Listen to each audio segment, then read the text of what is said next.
यह सब एक दस्तक से शुरू हुआ।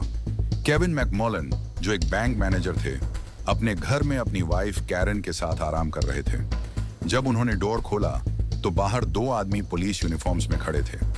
एक के हाथ में एक क्लिपबोर्ड था जिस पर उनका और उनकी वाइफ का नाम लिखा था। उस आदमी ने कहा, एक एक्सीडेंट हो गया है, आपको हमारे साथ चलना होगा ताकि आप एक बॉडी की पहचान कर सकें। लेकिन जैसे ही केविन ने एक कदम बाहर रखा, सब कुछ एक पल में बदल गया।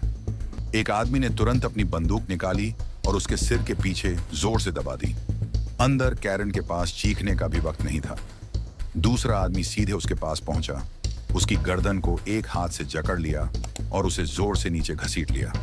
वह जमीन पर गिर गई, बिल्कुल लाचार।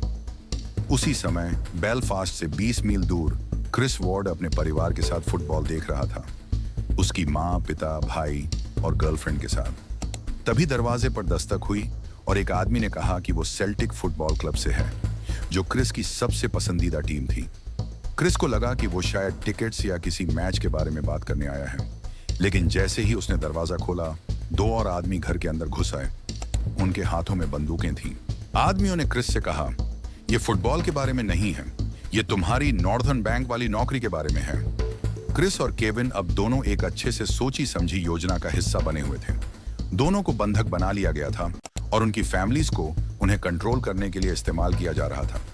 जो हम कह रहे हैं वैसे ही करो, कैप्टस ने धमकी दी, और तुम्हारे अपने जिंदा रहेंगे, अगर नहीं तो वो मार दिए जाएंगे। अपराधियों के पास एक ऐसा प्लान था जिसमें सही समय, मजबूत हिम्मत और अंदर की जानकारी चाहिए थी। केविन और क्रिस इस प्लान के लिए चाबी थे। बिल्कुल सच में, बैंक का वॉल्ट खोलने के लिए दो लोग चाहिए थे। उस हफ्ते वो दो चाबीदारी थे, चाहे यह संयोग था या फिर योजना। केविन और क्रिस, अपराधियों का एक ऐसा प्लान था जिसमें सटीक टाइमिंग, मजबूत नर्व्स और इनसाइडर एक्सेस की जरूरत थी। केविन और क्रिस इस प्लान की कीज थे। लिटरली, बैंक वॉल्ट को खोलने के लिए दो लोगों की जरूरत थी। उस हफ्ते खुशकिस्मती से दो की होल्डर्स थे, केविन और क्रिस। टॉपिक शुरू करने से पहले वीडियो को लाइक करें और चैनल को सब्सक्राइब करना ना भूलिए। उस रात केविन और क्रिस को एक साथ लाया गया। उनके हाथ बांध दिए गए थे। कैप्टर्स शांत थे, लगभग पेशेवर जैसे। वे एक दूसरे से धीरे धीरे बात कर रहे थे। एक आदमी जो चाकू पकड़े हुए था उन्हें धमका रहा था। गैंग ने केविन और क्रिस को दो मोबाइल फोन दिए, एक पर के और दूसरे पर सी लिखा हुआ था।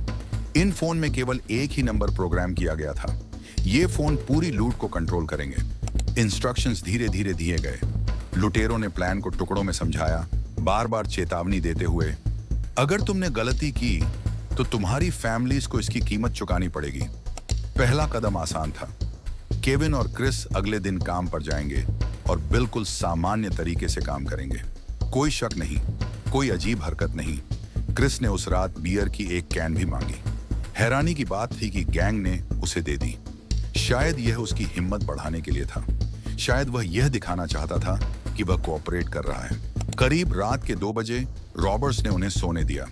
जाते जाते बोले, कल बहुत बड़ा दिन होने वाला है। अगली सुबह 11 बजे केविन और क्रिस ने केविन की कार ली और काम पर चले गए। बाहर से सब कुछ ठीक लग रहा था, लेकिन अंदर से वो बहुत डरे हुए थे।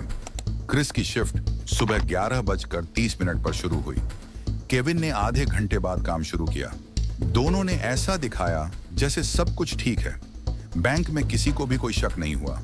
रॉबरी का टाइम ठीक शाम 5 बजे तय किया गया था। उससे पहले उन्होंने गैंग को 3 बार फोन किया। हर कॉल में अपनी प्रोग्रेस कंफर्म की। ये कॉल्स एक तरह की याद दिलाने वाली बात भी थी, हम देख रहे हैं, गलती मत करना। शाम 4:30 पर केविन ने स्टाफ से कहा कि बैलेंस में गलती की वजह से दोबारा गिनती करनी पड़ेगी। ज्यादातर स्टाफ घर चला गया। अब सिर्फ केविन, क्रिस और 2 सिक्योरिटी गार्ड्स बचे थे। शाम 5 बजे वे अंडरग्राउंड वॉल्ट की ओर गए। अपनी कीज से उन्होंने वॉल्ट डोर खोला। अंदर हरे रंग की धातु की कतारों में बॉक्सेस रखे थे जो मिलियन पाउंड से भरे हुए थे। वे एक ब्लाइंड स्पॉट की ओर बढ़े जहां सिक्योरिटी कैमरास उन्हें नहीं देख सकते थे। उन्होंने पहला बैग 1 मिलियन पाउंड से भरा। क्रिस उसे लेकर पास के बस स्टॉप तक गया और वहां छोड़ दिया। कुछ मिनट्स बाद एक आदमी ने उसे उठाया और चला गया। क्रिस ने सोचा कि रॉबरी खत्म हो गई। तभी उसका फोन बजा। अच्छा, तुमने प्लान फॉलो किया? अब वापस जाओ और बाकी कैश लाओ।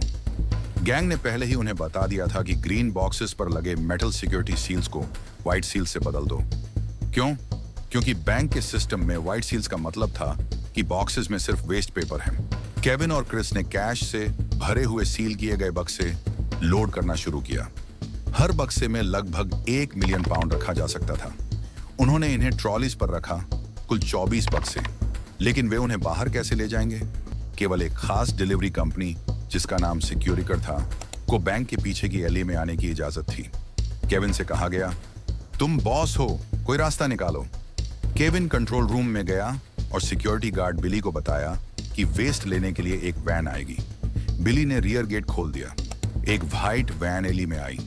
2 आदमी बाहर निकले। अगले 7 मिनट में बॉक्सेस को वैन में लाद दिया गया। 18,50,000 पाउंड बिना किसी आवाज के गायब हो गया। लेकिन डकैती अभी भी खत्म नहीं हुई थी। केविन और क्रिस जल्दी से अंदर दौड़े। इस बार उन्होंने काले कचरे के बैग उठाए और उन्हें पुराने बैंक नोट्स से भर दिया। पाउंड, यूरो और डॉलर। कोई हरे बक्से नहीं थे, कोई चालाकी नहीं, बस पैसे से भरे बैग। उन्होंने बैग्स को बिली के पास से निकाला, जिसने कभी उन्हें चेक नहीं किया। क्यों चेक करता? केविन उसका बॉस था। एक और वैन आई। उन्होंने बैग्स लोड किए और फिर 5,01,000 पाउंड गायब हो गए। जब वैन चली गई तो एक आदमी ने कहा, बस हो गया, तुम जा सकते हो। 8:10 रात को केविन ने पुलिस को कॉल किया और कन्फेस किया, I just helped rob the northern bank. लेकिन पुलिस को पहले से ही शक था कि कुछ गलत हो रहा है। एक यंग कपल जो बैंक के पास से गुजर रहा था ने सस्पिशियस वैन को देखा और रिपोर्ट किया। जब ऑफिसर्स वहां पहुंचे, वैन गायब थी और उसके साथ 26 करोड़ 5 लाख पाउंड भी। यह यूके के इतिहास का सबसे बड़ा डकैती था। पुलिस ने जांच शुरू की। उन्होंने बेलफास्ट, डबलिन और कॉर्क के घरों को घेरा। आईआरए के कुछ लोगों और बदमाशों को पकड़ा। एक आदमी के पास वॉशिंग पाउडर के डिब्बे में 1 लाख यूरो छिपे मिले। दूसरे के पास खाद में बहुत सारे पैसे छिपे थे। एक आदमी तो अपने घर के पीछे चुराए पैसे जला रहा था। लेकिन सबसे चौंकाने वाली गिरफ्तारी केविन मैकमोलन की थी। पुलिस को लगता था कि बैंक के अंदर से किसी ने लूट की योजना बनाने में मदद की थी। केविन इस भूमिका में फिट बैठता था। उच्च पद, वॉल्ट तक पहुंच और दबाव में शांत रहना। वह 1 साल तक जांच के तहत रहा। लेकिन आखिरकार पुलिस के पास कोई सबूत नहीं था।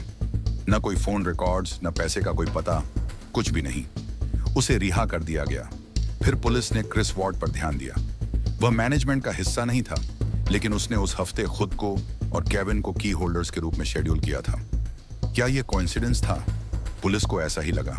उसे 2005 में गिरफ्तार किया गया और 2008 में ट्रायल हुआ। लेकिन फिर से कोई सबूत नहीं मिला। शेड्यूल बैंक मैनेजमेंट ने बनाया था, क्रिस ने नहीं। उसे बरी कर दिया गया। पुलिस ने 13 गिरफ्तारी की और 22 छापेमारी की, लेकिन असली लूट के लिए कभी किसी को भी आरोपित नहीं किया गया। क्रिस के परिवार को पूरे समय उसके घर में बंद रखा गया था। केविन की पत्नी कैरन को जंगल में ले जाकर एक वीरान कैबिन में छोड़ दिया गया था। लुटेरों ने वादा किया था कि एक और महिला उसकी देखभाल करेगी, लेकिन यह झूठ था। जाने से पहले कैप्टर्स ने कैरन की कार को नष्ट कर दिया और अपने होने के सारे निशान मिटा दिए। उन्होंने कोई फिंगरप्रिंट्स नहीं छोड़े, कोई डीएनए नहीं। नॉर्दर्न बैंक रॉबरी सिर्फ एक चोरी नहीं थी, ये एक परफेक्ट ऑपरेशन था। कोई अलार्म नहीं, बैंक के अंदर कोई हिंसा नहीं, कोई संदिग्धों को न्याय के कटघरे में नहीं लाया गया और ज्यादातर पैसा अभी भी गायब है। आज तक ये मामला अनसुलझा है। वीडियो पसंद आई तो वीडियो को लाइक करें और चैनल को सब्सक्राइब करना मत भूलिएगा।